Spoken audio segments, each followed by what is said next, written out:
If you struggle with stringy, limp looking curls and you're really looking to get them more bouncy, juicy and defined, this is the video for you. I'm going to be styling my hair throughout this whole video, and I'm going to be showing you along the way the tips I do to avoid stringy curls. But before we get into things, I just want to say that there's actually nothing wrong or bad about stringy curls. But stringy or limp curls can actually be a symptom of something that you can actually fix. If your hair's overly weighed down, you're using really thick moisturizing products in the styling process and your curls don't necessarily need that, or maybe you're really just in need of a good curly haircut because your ends are a little bit damaged, they're really thinning out. Getting a good trim and just chopping off those thinner looking ends that are a little bit damaged can actually help your hair clump up better as well. There are also just so many things in the styling process that can contribute to your hair looking more on the stringier side. So if you're trying to avoid this as a style preference and not necessarily because your hair's damaged, then this is going to be really helpful. My hair's actually looking on the stringier side right now. We're going to go and wash it and then I'll come back and style and show you my tips, but I'm going to show you what I mean by stringy. You can see on my ends here how they're not fully clumped into a ringlet. My natural curl pattern is to clump into ringlets, but often in the styling process, I can do certain things that stops my hair doing so. When I last styled my hair, I did it really quickly. I didn't really do any proper techniques. I didn't even distribute my product properly. I was just trying to get it done with. And normally my hair, when I do certain styling techniques, it will look more like this. I've washed my hair and I made sure to give it a thorough cleanse. This is really important to avoid build-up on your hair. You really need to remove everything from the previous wash day to have a clean slate so that you can get the most out of your styling products. I normally put a towel around me, but I'm so hot and I think this will cool me down. I've also got my water bottle filled up, so I'm gonna be spraying myself with this throughout, but we need to make sure we're styling on soaking wet hair. This is gonna be really crucial to really help get those juicy, defined, bouncy ringlets. The next tip is you want to be using lighter weight products if your hair's on the finer side. My hair is, I'd say, medium density and medium thickness. I still like to go for really lightweight products like mists and sprays, and then maybe my gel will be a little bit thicker. I just find that my hair thrives and bounces up so much more when I use lighter weight products. So first I'm going in with this heat protectant. It's from Superdrug, really cheap. It smells amazing as well. Okay, now I'm going in with a lightweight detangling leave-in conditioner from Fable and Main.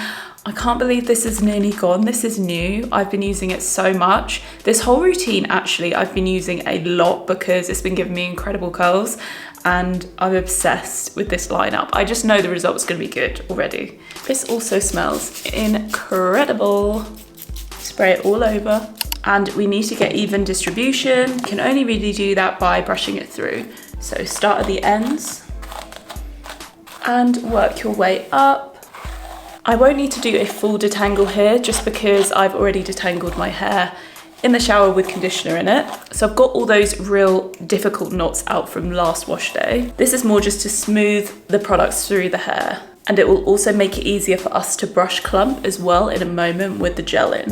My next tip is to make sure that you're sectioning your hair. This is so important. It's really difficult to target all the areas of your hair and really focus on getting those clumps if you're not addressing every single area, and this is going to make it much easier. So for now, I'm just going to section off this top section and I'm just going to style this whole section down. My next tip is brushing your gel through.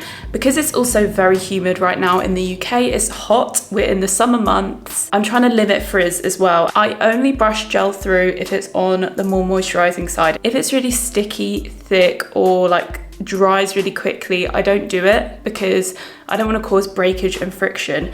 This one from Aveda is one of my favorite gels. You've probably seen me use this since I started this channel if you've been watching that long. It's just so good, and I do feel like I can brush this through. It gives me like a medium hold. So that's quite a bit there, but we've got quite a large section, so I'm going to smooth this all the way through and make sure to really get all areas.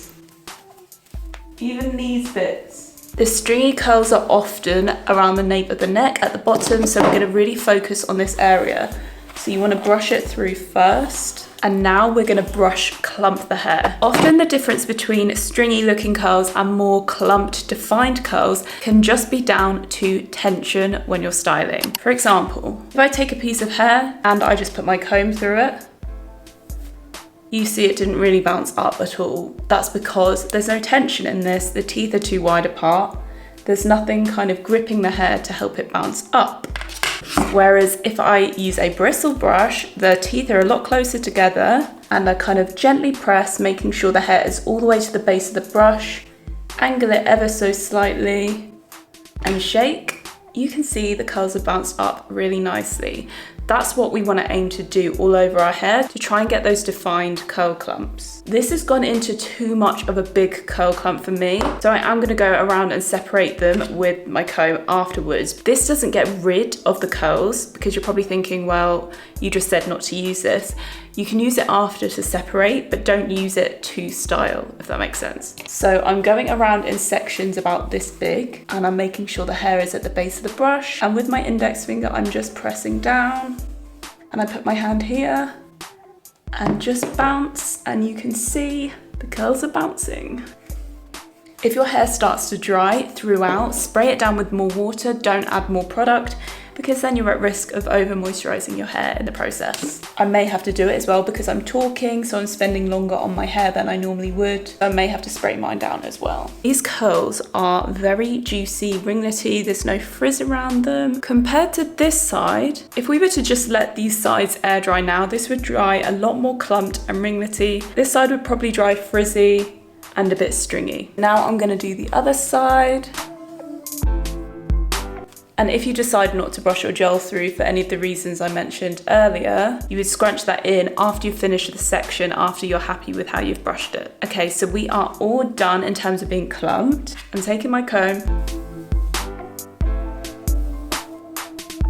And now you just want to scrunch just with your hands. You've already got enough gel in. Obviously you can add more gel if you need a lot, but I might add that in at the end when I finish my whole hair. I like to section my hair off on the diagonal. Sometimes I flip over my hair to style, so I style in front of my face. You can do that, or you can do an upright styling method, which I'm going to show you now. I like to go in diagonal lines. And then I'm going to brush away from my face, clipping this section out of the way. This section has started to dry, so I'm going to spray that down with water. And of course we need the gel, about this much. Okay, now I'm just brushing it through, section it off again actually. And I'm putting my bristle brush underneath, I'm pressing down, I'm gliding away. Sometimes if you just give it a little shake, it will separate as well. So there's a little bit that's going frizzy, so I'm just going to target this on its own, and I'm going to just smooth my brush down like that. Okay, give it a little scrunch, and now we're going to do another diagonal on this side. I use my finger because I have quite long nails, so I find it quite easy to section, but you can just use a comb if you prefer. I'm going to clip this bit of hair out the way, spray it down with water. Okay, we need some gel. Smoothing all over the section. These are the bits that get the frizziest for me. So I really make sure I have gel all the way to the root. I don't like rub it in the scalp, but I just make sure it's super close. I'm gonna brush that through. Gonna separate, and I just twist the bit I'm not using. I'm gonna put the hair all the way to the base of the brush. You can just press it, hold the hair at the root and brush back. Shake it a little. Now that I shake it, I don't really need to separate that bit with a comb. Same thing, smooth it. So we've got this left. Spray it with water first. Now I'm gonna go in with gel. So I'm just gonna smooth that. I've got a lot of excess gel, so I'm actually just gonna go like this and maybe just quickly scrunch. I just really don't wanna waste it. Now brush that through. I'm gonna take little sections here. This is gonna help with volume at the front. Can you see? Oh, love it when it does that. Up and away. The last section. Okay, and then I kind of just let it fall like that. Now I'm just scrunching my hair with no more product, by the way, just what's already in there.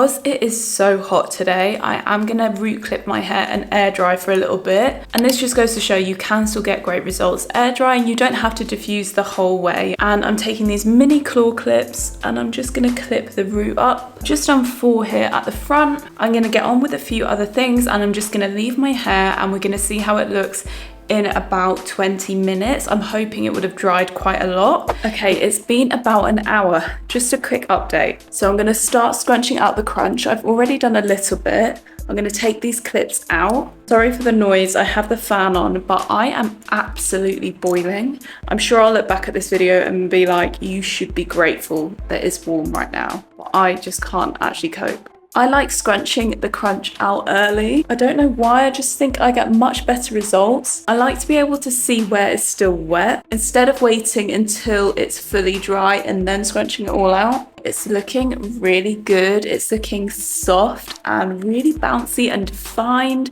It's definitely not fully dry yet. I think what I'm gonna do is keep the fan on me while I get stuff done and continue for my hair to just air dry. We are finally fully dry. It has been some time, not gonna lie, it's been about another hour and a half, but it's fully dry now. Normally I would probably just diffuse to the end if I had to be somewhere, but luckily I didn't have to be anywhere, so I could afford to just let it dry with the fan on while I did some work. But yeah, these are the results, and that is my go-to routine to get juicy, bouncy ringlets.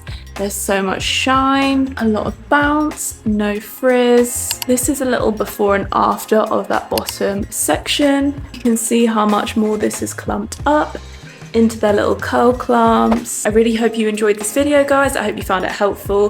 Please let me know in the comments if you did. Make sure to like the video and subscribe if you want to see more curly hair content from me. And hopefully I will see you next week. Bye.